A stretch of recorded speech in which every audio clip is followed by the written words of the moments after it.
जय जय श्री राम। इधर और उधर में थोड़ा सा लग रहा कि इधर वालों को थोड़ी चाय वाय की जरूरत पड़ रही क्या? किसमें दम है देखता हूं, जरा आवाज लगाना अपने हिसाब से। जय जय श्री राम। बोले गोपाल कृष्ण भगवान की। नीमच के आज जन अभियान, जन आभार, आपने जो प्रचंड बहुमत से जीत दी और हमारे 19 जिले ऐसे हैं जो लगातार आपने जीत के रिकॉर्ड तो बनाते हैं, लेकिन जीत के रिकॉर्ड में पूरा का पूरा जीत का श्रेय भाजपा के खाते में देते हैं। उसमें नीमच भी नंबर 1 पे आता है। मैं आपका सबका वंदन करता हूं, अभिनंदन करता हूं। नीमच की इस धरती पर, और ये होना भी चाहिए, ये गौरव और गर्व कहां से शुरू होता है?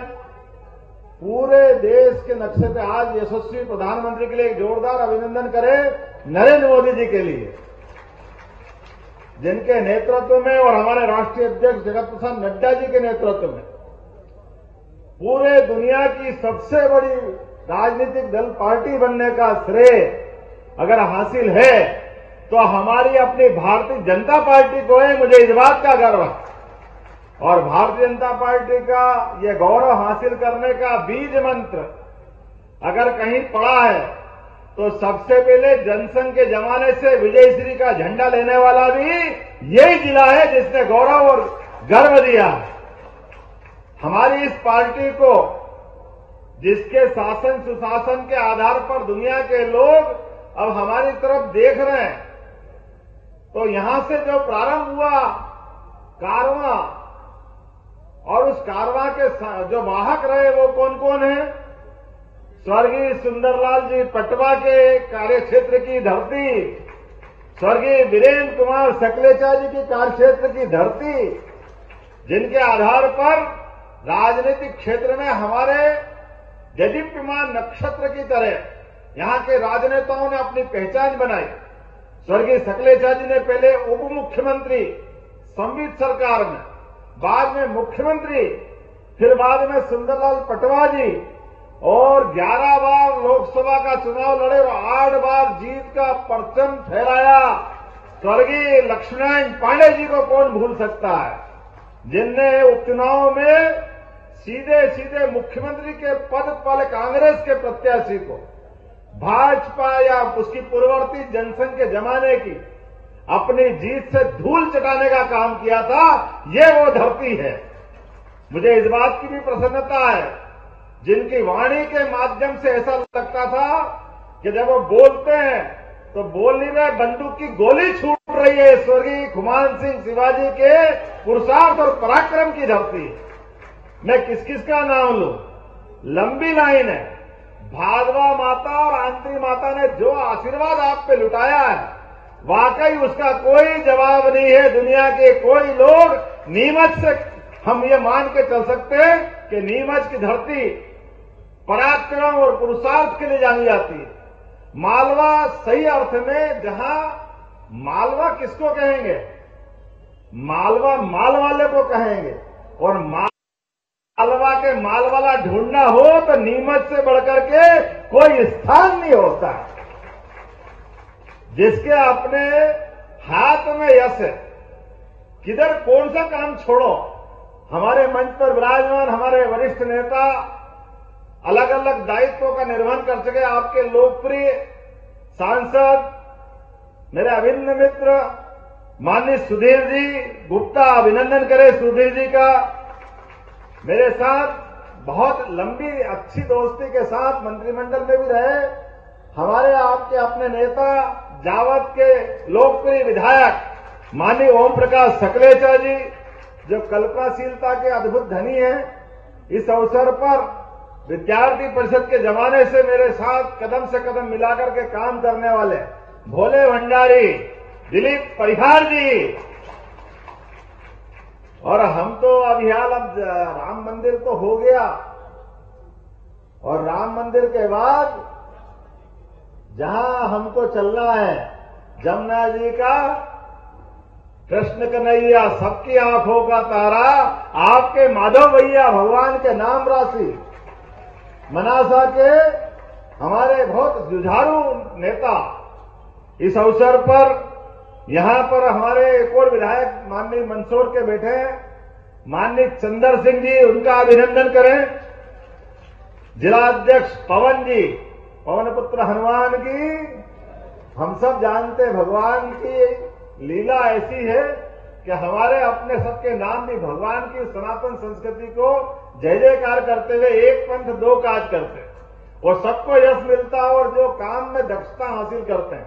कोई बात नहीं यशपाल जी, परमात्मा आपको अगली बार हमारे साथ खड़ा करेगा। जोरदार अभिनंदन करें यशपाल जी के लिए भी। नगर पालिका के अध्यक्ष से काम करते करते अपने विधानसभा में अपने काम के माध्यम से पहचान बनाने वाले और हम सबके परिषद के समय के नेता मदन जी, जोरदार अभिनंदन करो मदन जी का, हमारे बहुत अच्छे नेता मदन राठौड़ जी, यहां की नगर पालिका के अध्यक्ष।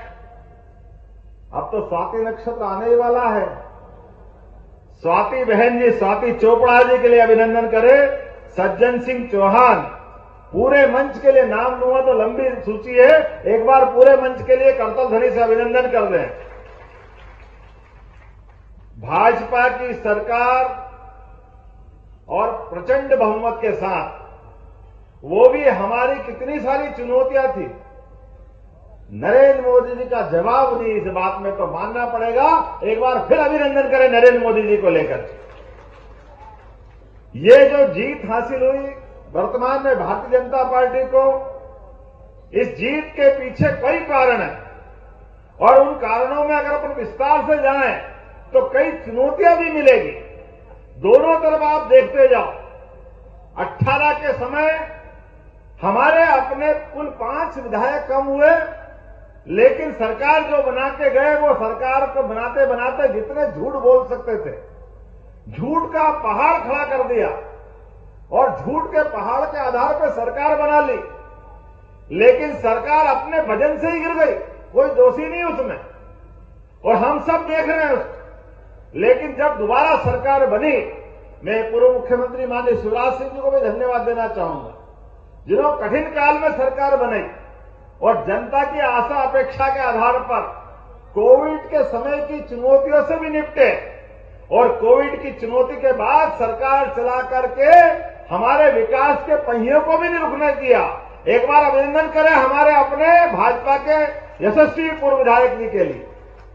मैं आपको धन्यवाद इसलिए भी देना चाहता हूं, जब हमने जो जो कहा यशस्वी प्रधानमंत्री के नेतृत्व में, आप लाइन से उठा के देख लो, माननीय प्रधानमंत्री ने जो अपनी सरकार बनाई, वो सरकार बनाने के समय जो गौरवान्वित करने वाला सबसे बड़ा पक्ष है, वो पक्ष क्या था? लगभग 84 को छोड़ दो, वो भी स्वर्गीय इंदिरा गांधी जी का दुखद निधन हुआ और जनता की सहानुभूति कांग्रेस को मिल गई। उसका परिणाम रहा कि उस समय लोकसभा में बहुमत के साथ सरकार बनी। उसके पहले जाओ तो कांग्रेस लगातार बहुमत के आसपास या नीचे बैठती थी, लेकिन उसके बाद अस्थिरता का दौर चला, गठबंधन की सरकारों का दौर आया और यशस्वी प्रधानमंत्री माननीय स्वर्गीय भारत रत्न लाल कृष्ण आडवाणी जी के साथ जिनकी जोड़ी अलग ही पहचानी जाती थी, कोई नेता में नेता कैसा हो सकता है? स्वर्गीय अटल बिहारी वाजपेयी की सरकार, मैं उनको भी स्मरण करूंगा, जिन्होंने हमारे लोकतंत्र के अंदर जो मूल जरूरतें थी, ये ग्रामीण क्षेत्र का जिला है, बड़े पैमाने पे औषधि की खेती करते हैं, लेकिन गांव में मनुष्य नहीं रहते। दुर्भाग्य के साथ कहना पड़ रहा है कि कांग्रेस ने 47 से सरकार बना करके जब तक कि अटल जी की सरकार नहीं आई, गांव वालों को सड़क भी नसीब नहीं होने दी।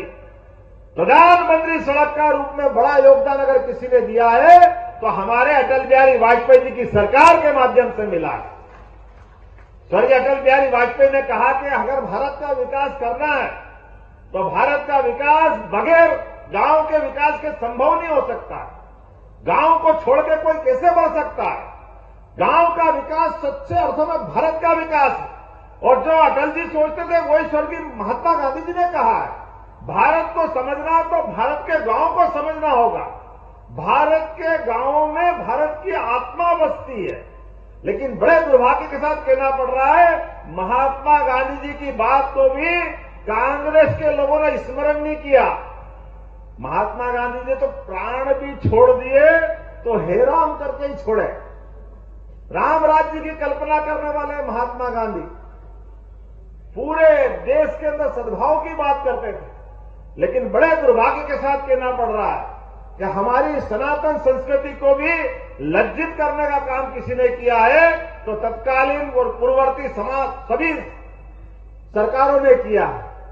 यद्यपि मेरी मर्यादा है, लेकिन फिर भी मैं बोलना चाहूंगा, जब बदला समय और नरेंद्र मोदी जी का समय आया और नरेंद्र मोदी जी ने जिस ढंग से पूरे देश के सामने विषय रखा है कि देश को आगे बढ़ाना है, 21वीं सदी में भारत को मजबूत बनाना है, अपने इस बदलते दौर में भारत की ताकत का सही उपयोग करना है, तो कांग्रेस की नकारा सरकार को हटाना पड़ेगा, कांग्रेस के कुशासन की नीतियों को बदलना पड़ेगा, जनता को साथ में लेना पड़ेगा, पूर्ण बहुमत की सरकार बनाना पड़ेगी। और जिस प्रकार से मोदी जी ने बात करी, मुझे इस बात की गर्व से कहना पड़ेगा, आप विश्लेषण करिए, 2014 की सरकार बनी और पहली बार पूर्ण बहुमत की भाजपा की सरकार बनी, जिसके माध्यम से मोदी जी ने पूरे देश में तो क्या दुनिया में एक नया रूप देख करके सबको एहसास करा दिया। वो रिजल्ट कैसा आया था? मायावती, मुलायम सिंह जी, तमाम विपक्ष के नेता पलट पलट के देखते रहे कि रिजल्ट आया तो आया कैसे, ये हो कैसे गया। क्योंकि जब जोड़ के चलते थे, वो इस दल के लोग हो या उस दल के, ये माइनॉरिटीज के वोट, ये गरीब के वोट, ये इस जाति के वोट, ये उस जाति के वोट, उनका समीकरण उसी के आसपास चलता था। और दुर्भाग्य के साथ कहना पड़ रहा है, जनता भी परेशान थी। कभी राम जी को पूछोगे, कभी इसको पूछो, उनके चक्कर में वो जैसा चलाते चल जाते थे। लेकिन प्रभु राम जी की जय जयकार करने वाले लोग सच्चे अर्थों में जब आए, उनने कहा कि देश की जो जो परेशानी है, एक एक परेशानी का निराकरण करेंगे।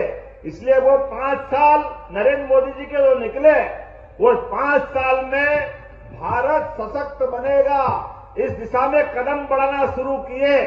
और हमने देखा है मोदी जी के उस टेन्योर में एक के बाद एक जो जो जरूरी निर्णय करना थे, वो सारे निर्णय मोदी जी करने लगे।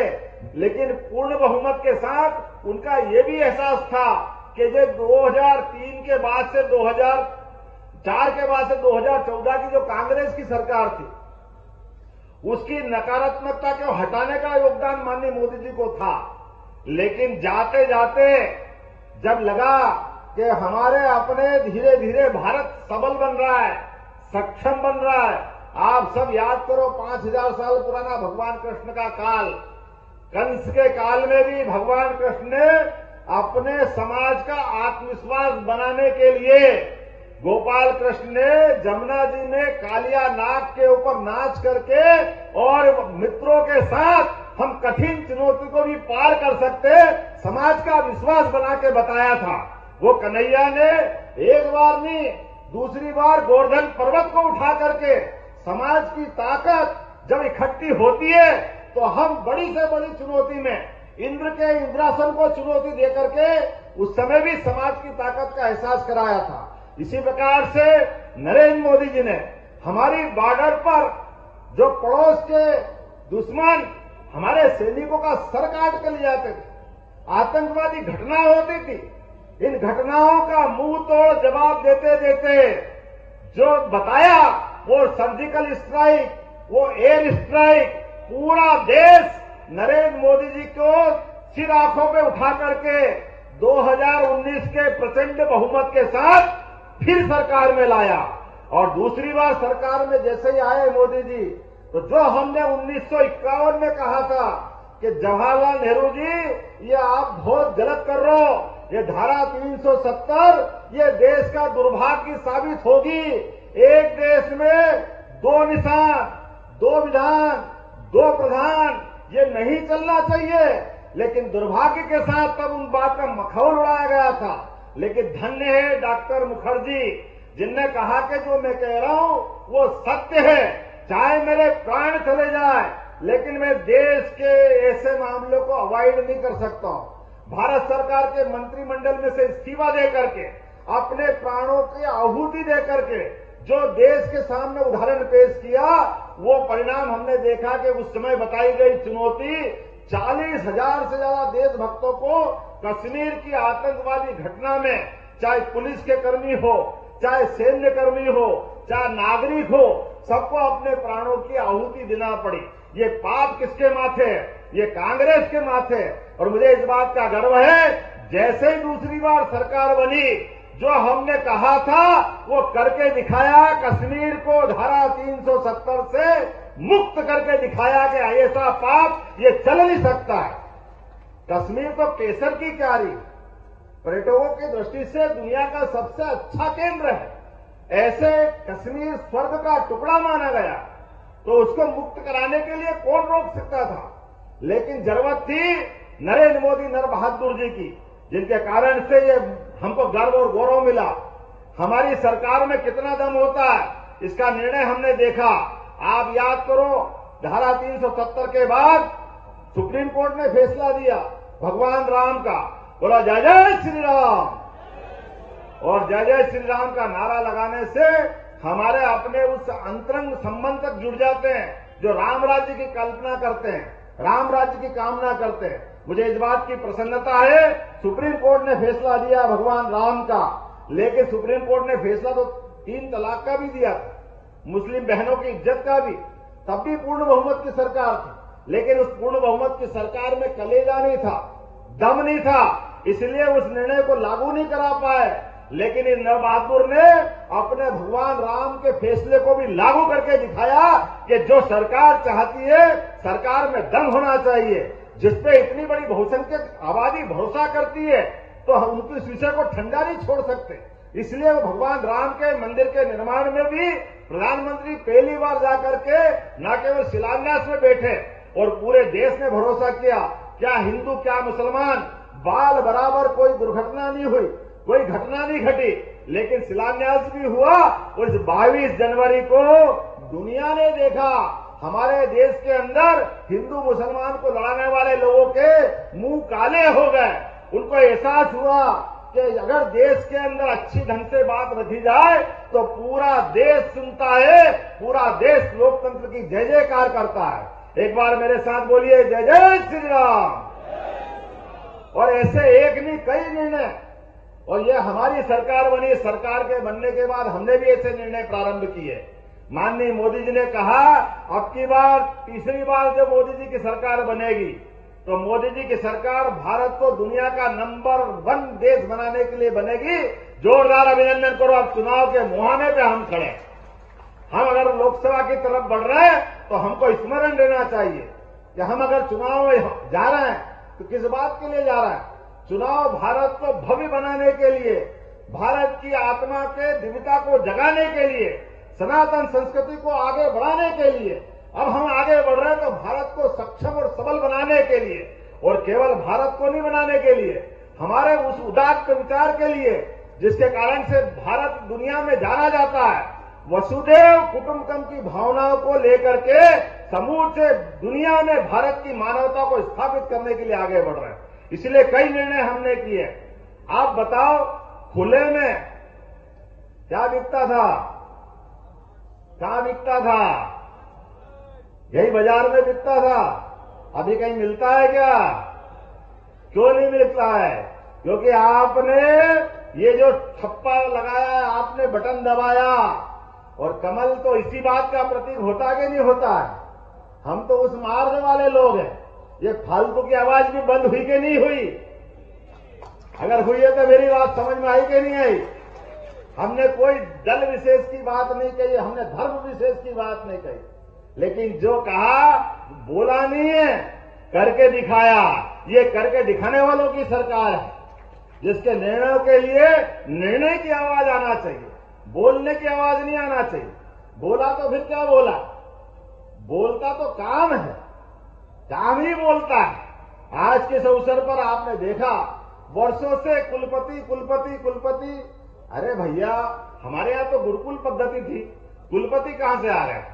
आए जहां से, हमने कहा नमस्कार, अब से सभी कुलपति कुलगुरु कहे जाएंगे। ये निर्णय लागू हुआ कि नहीं हुआ? ये हमारी पद्धति है, ये सनातन धर्म की पद्धति है। हमारी गुरुकुल पद्धति नई थोड़ी है, भगवान कृष्ण के काल से, भगवान राम के काल से। अब इनको बदलने की जरूरत है कि नहीं? हमने कहा हमारी सरकार में वर्तमान के दौर में जो समय चल रहा है, आप बताओ, मोदी जी ने विकसित भारत की यात्रा निकाली। विकसित भारत, मध्य प्रदेश विकसित, इस आधार पर लगभग 54 लाख लोगों को लाभ दिलाया।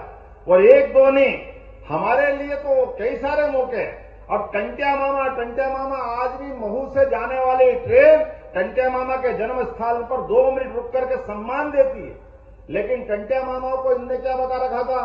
टंट्या मामा पुराने सरकार के दायरे में शिक्षा नीति के माध्यम से उनको कहा, जो क्रांतिकारी है, जो देशभक्त है, उनको कहा कि ये देशभक्त नहीं है। हमने कहा कौन कहता नहीं है?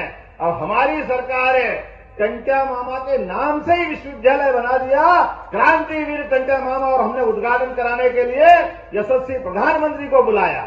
स्वर्गीय तात्या टोपे गुना में विश्वविद्यालय खोल रहे हैं, उनके नाम पर एक यूनिवर्सिटी खोली गई।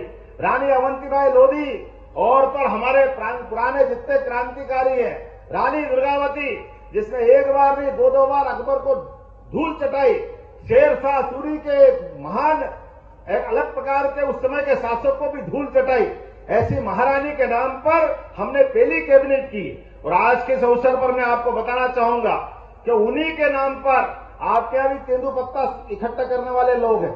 तीनों विधानसभा में 3000 रुपये बोरा देते थे, अब 1000 उनका बढ़ा करके भी 4000 रुपया प्रति बोरा दे करके ये बड़ी सौगात हमने देने का प्रयास किया।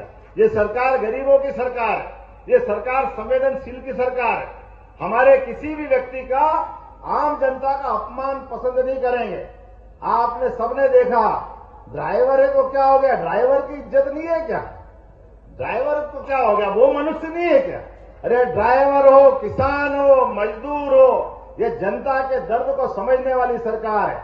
अधिकारियों से भी कहा गया कि भैया हम किसी का अपमान नहीं करना जानते, लेकिन आप हमारे सम्मान का भी ध्यान रखो। आपने हमारे को छेड़ा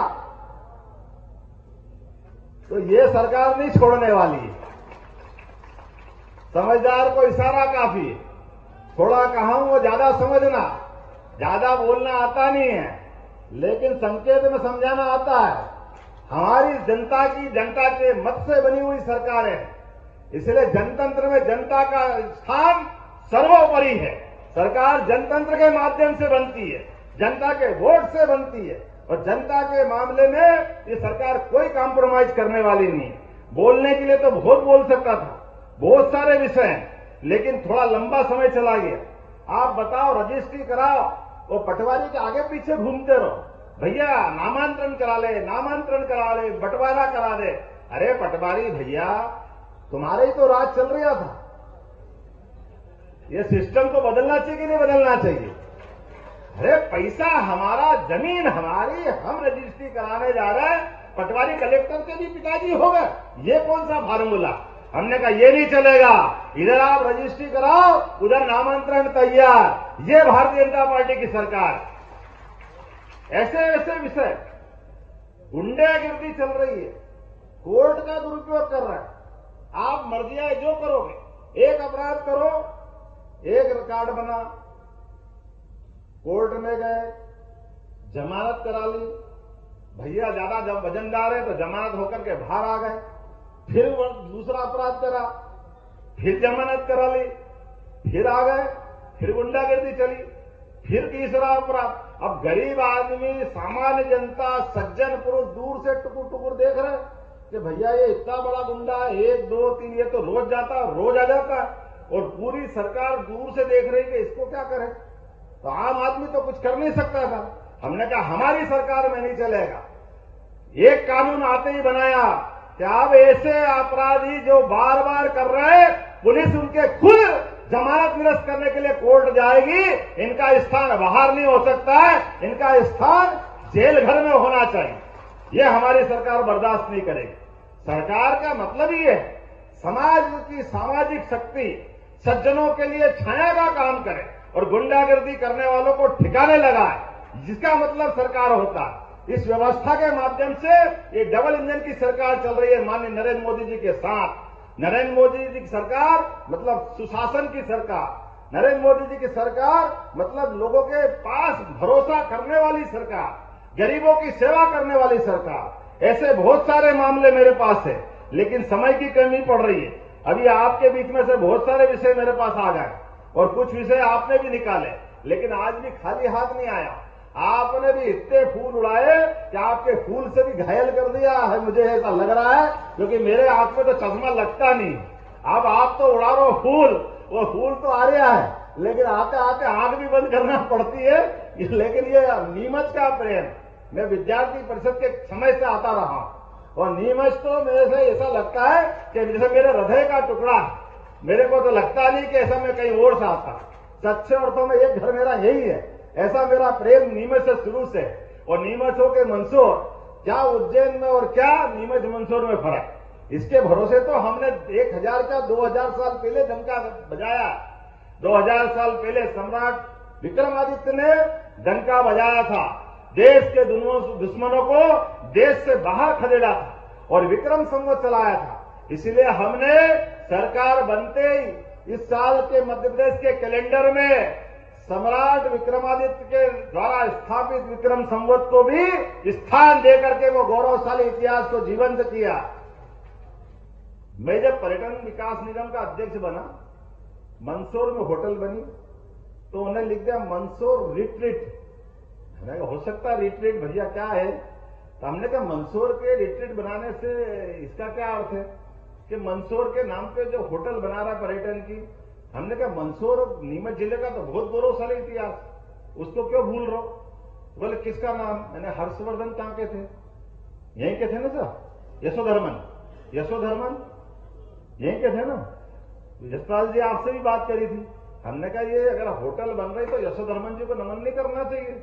और मैंने यहां से वहां तक, चूंकि अब ये बड़ी मुश्किल रहती है, आपने तो जहां से जड़ जड़ी है वो तो खुशबू वही आती रहती है, और दूसरों को बड़ी तकलीफ होती है कि साहब ये क्या कर रहे हो। हमने कहा क्यों नहीं कर रहा, एक बार क्या 10 बार भी हो गए, अतीत से कट नहीं सकते। तो हमने कहा होटल अगर बनेगी तो यशोधर्मन के नाम पे ही बनेगी। ये यशोधर्मन तो वो लोग हैं जिनने हूणों को परास्त किया। हूण नाम की वो एक तरह से दुर्दांत जाति, जिसके आधार पर पूरा देश कांप रहा था, लेकिन यहाँ के वीर बहादुर सूरवीरों ने पूरे देश को राह दिखाई, जिनने विक्रमादित्य के पद चिन्हों पर चलते हुए उसी प्रकार से पुनर्स्थापित इतिहास किया। तो हमारे लिए तो यही पहचान है। आज नीमच की कई कारणों से अलग पहचान है। नेत्रदान के मामले में नीमच यहाँ राजधानी मानी जाती है।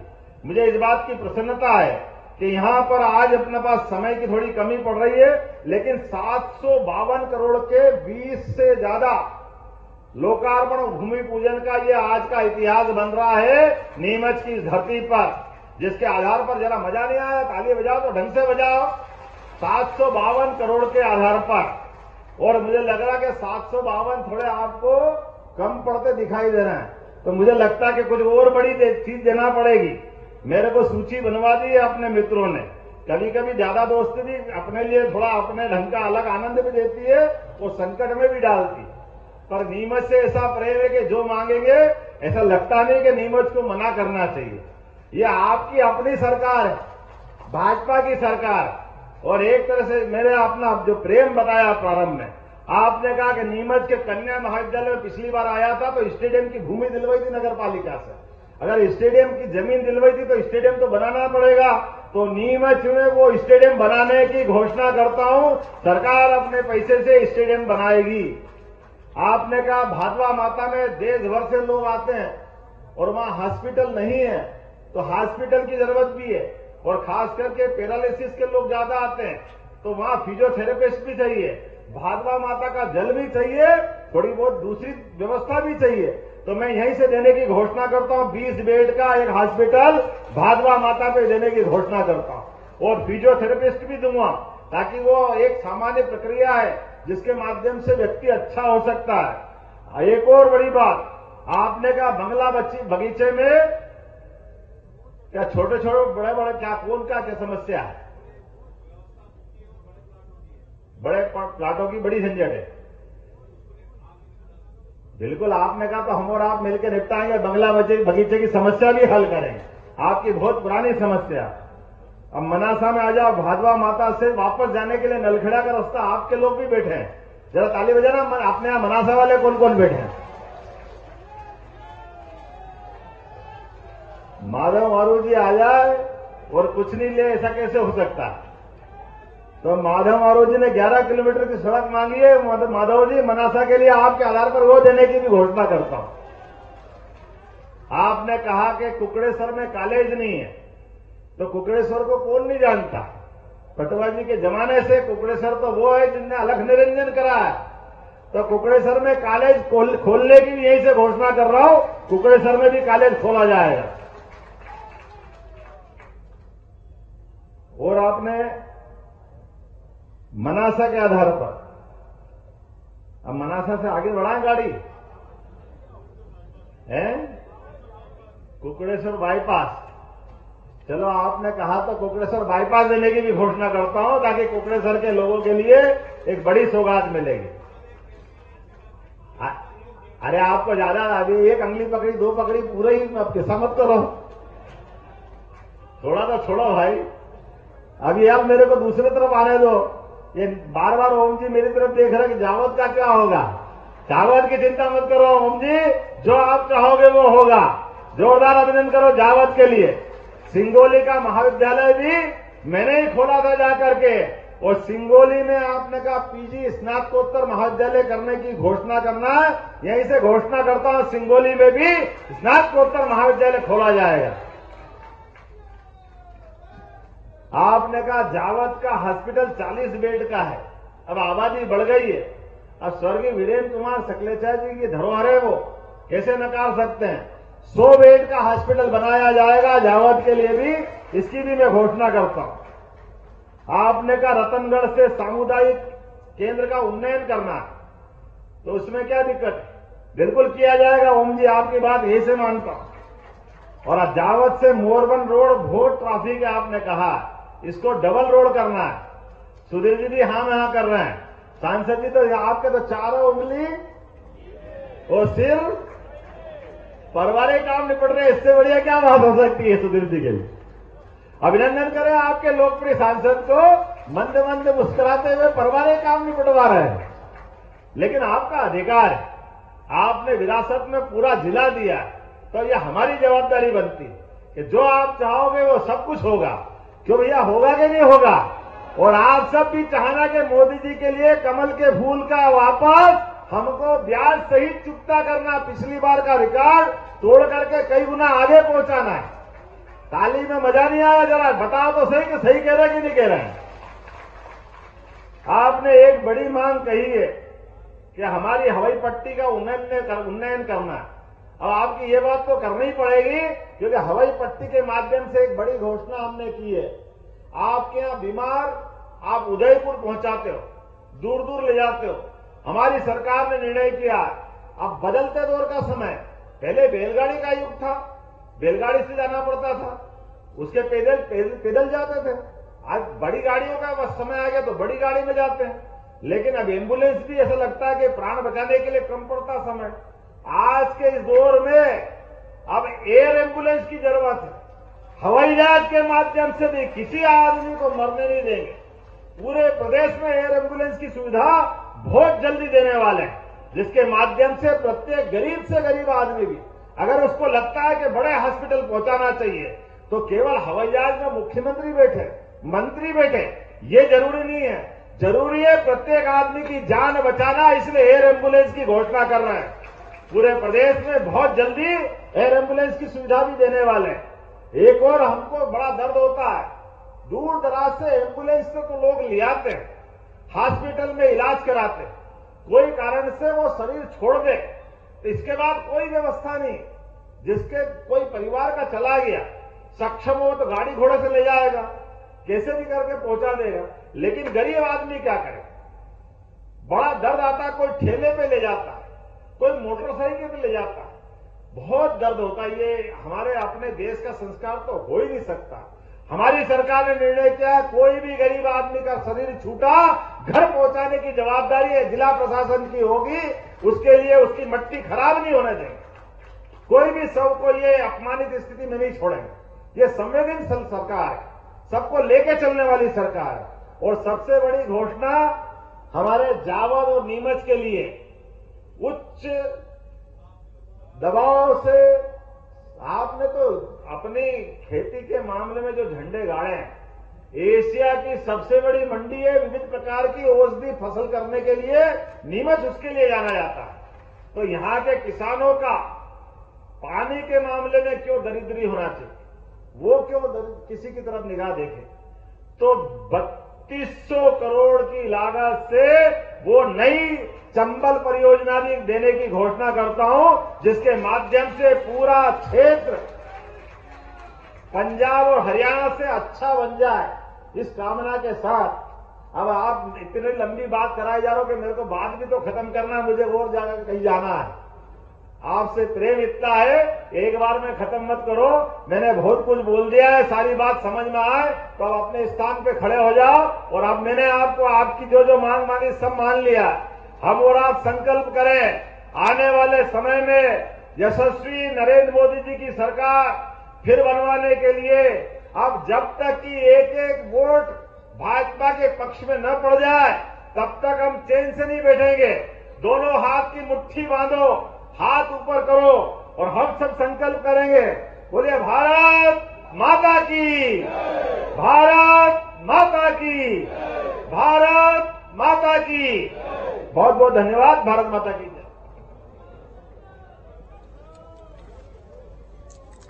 हेलो, बहुत बहुत धन्यवाद माननीय मुख्यमंत्री महोदय।